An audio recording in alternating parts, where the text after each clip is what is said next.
میرا دل بدل دے۔ بسم اللہ الرحمن الرحیم۔ السلام علیکم ورحمۃ اللہ وبرکاتہ۔ آج کے سبق میں ہم نماز کے فرائض سیکھیں گے کہ نماز کے کل فرائض کتنے ہیں۔ نماز کے کل 13 فرض ہیں۔ اب فرائض کو آسان ترین انداز میں اگر ہم پیش کریں تو یوں کہا جا سکتا ہے کہ نماز کے کل 13 فرض ہیں اور ان کو ہم 2 حصوں میں تقسیم کرتے ہیں۔ پہلا حصہ یہ ہے کہ نماز شروع کرنے سے پہلے کیا کیا فرض ہے، اور دوسرا حصہ کہ جب آپ نماز شروع کر چکے ہیں تو اس کے بعد کیا کیا فرائض ہیں۔ یعنی نماز کے فرائض کو 2 حصوں میں تقسیم کر دیا جاتا ہے، جس کو آسان ترین انداز میں یا آسان ترین الفاظ میں یوں بھی کہا جاتا ہے کہ نماز کی ابتدا کے لیے نماز شروع کرنے سے پہلے جو فرائض ہیں ان کو نماز کی شرائط کہا جائے گا، اور نماز شروع کرنے کے بعد جو نماز کے فرائض ہیں ان کو نماز کے ارکان کہا جائے گا۔ ان 13 فرائض میں سے، ان شرائط اور ارکان میں سے اگر کوئی ایک بھی مس ہو گیا تو آپ کی نماز بالکل بھی ادا نہیں ہوگی، اگرچہ آپ سجدہ سہو کریں یا کچھ بھی کریں، لیکن ان 13 فرائض میں سے کوئی ایک فرض بھی جان بوجھ کر یا بھولے سے کوئی ایک فرض بھی اگر آپ کا رہ جاتا ہے تو آپ کی نماز نہیں ہوگی۔ آئیے ہم سیکھتے ہیں کہ نماز شروع کرنے سے پہلے نماز کی شرائط کتنی ہیں۔ نماز کی 7 شرائط ہیں۔ نمبر 1 کہ آپ کا بدن پاک ہو، یعنی آپ کا جتنا بدن ہے بالوں سے لے کر پاؤں کے تلووں تک، اس کا ایک ایک حصہ، ایک ایک بال برابر بھی حصہ جو ہے اس پر کسی قسم کی ناپاکی نہ لگی ہو۔ نماز کی شرائط میں سے دوسری شرط یہ ہے کہ انسان نے جو کپڑے پہنے ہوں وہ کپڑے بھی پاک ہوں، یعنی آپ کے اوپر جو لباس ہے، آپ کا رومال ہے، آپ کی کیپ ہے، اور اسی طرح آپ کی شلوار اور قمیض ہے، یا آپ نے اگر سردیوں میں ساکس یعنی جرابیں پہن رکھی ہیں تو ہر ایک وہ کپڑا جو آپ کے بدن کے ساتھ لگا ہو یا جس کپڑے پر آپ نماز ادا کر رہے ہیں اس کپڑے کا پاک ہونا یہ نماز کی شرائط میں سے ہے۔ اگر کپڑا ناپاک ہوگا تو آپ کی نماز کلی طور پر نہیں ہوگی۔ اسی طرح جس جگہ پر کھڑے ہو کر آپ نماز ادا کر رہے ہیں اس جگہ کا پاک ہونا بھی ضروری ہے، یہ شرط نمبر 3 ہے۔ نماز کی شرائط میں تیسری شرط ہے جگہ کا پاک ہونا، یعنی جس جگہ پر آپ نے مصلی بچھایا ہے نماز ادا کرنے کے لیے وہ جگہ پاک ہونی چاہیے، اس میں کسی قسم کی کوئی گندگی، غلاظت یا نجاست وہ نہیں ہونی چاہیے۔ اسی طرح نماز کی چوتھی شرط یہ ہے کہ انسان کا بدن جو ہے وہ چھپا ہوا ہو، ستر کا چھپا ہونا۔ اب مرد کے لیے ستر کیا ہے اور عورت کا ستر کیا ہے، کہ کتنا ستر کہتے ہیں جسم کا وہ حصہ جس کا نماز کی حالت میں ڈھانپنا فرض ہے۔ تو مرد کے لیے یہ جو ہماری ناف ہے، ناف شامل ہے اس میں، ناف سے لے کر گھٹنوں تک، گھٹنوں سمیت یعنی گھٹنوں سے نیچے تک یہ مرد کے لیے ستر ہے۔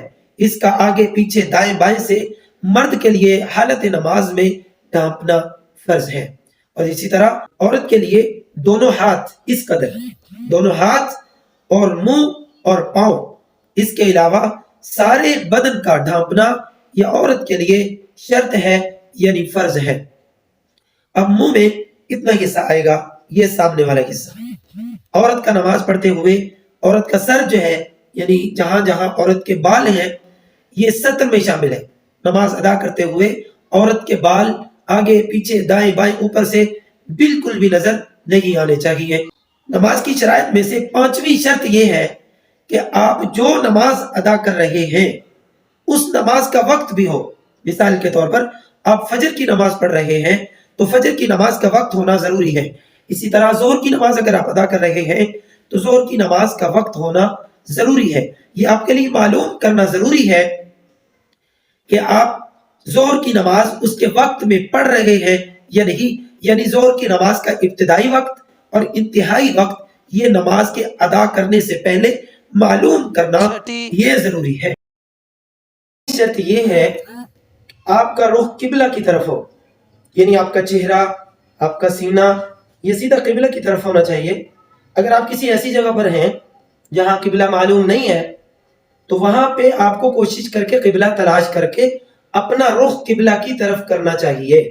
اگر کسی آدمی نے بھول چوک میں کسی دوسرے رخ کی طرف کر کے نماز پڑھ لی اور بعد میں پتہ چلا کہ میرا تو جو چہرہ تھا وہ قبلے سے پھرا ہوا تھا، تو اس کی نماز نہیں ہوئی، وہ اپنی نماز کا اعادہ کرے گا۔ نماز کی 7ویں شرط یہ ہے کہ نیت کرنا، نماز کی نیت کرنا۔ نیت کہتے ہیں دل کے پکے ارادے کو، پختہ ارادے کو، یعنی آپ یہ نیت کریں کہ میں آج کے ظہر کی نماز ادا کر رہا ہوں، یا آج کے مغرب کی نماز ادا کر رہا ہوں، یا آج کی فجر کی نماز ادا کر رہا ہوں، یعنی آپ کا دل اور دماغ دونوں اس بات پہ متفق ہوں کہ آپ کون سی نماز پڑھ رہے ہیں۔ اگر آپ کو اس قدر علم ہے کہ آپ فلاں نماز پڑھ رہے ہیں تو یہ آپ کی نیت ہو گئی کہ آپ اللہ کی رضا کے لیے فلاں فلاں وقت کی فلاں نماز پڑھ رہے ہیں۔ لیکن اگر استحضار کے لیے اور قلب کے اطمینان کے لیے اگر آپ زبان سے نیت ادا کر لیتے ہیں تو یہ بھی ٹھیک ہے، یا آپ عربی کے الفاظ بطور نیت یہ یاد کر لیں، انی وجہت وجہی للذی فطر السماوات والارض حنیفا وما انا من المشرکین۔ اگر یہ آپ الفاظ یاد کر کے نماز ادا کریں گے تو نماز کی نیت والی شرط جو ہے وہ پوری ہو جائے گی۔ یا آپ پنجابی میں یا اردو میں بھی نیت کر سکتے ہیں۔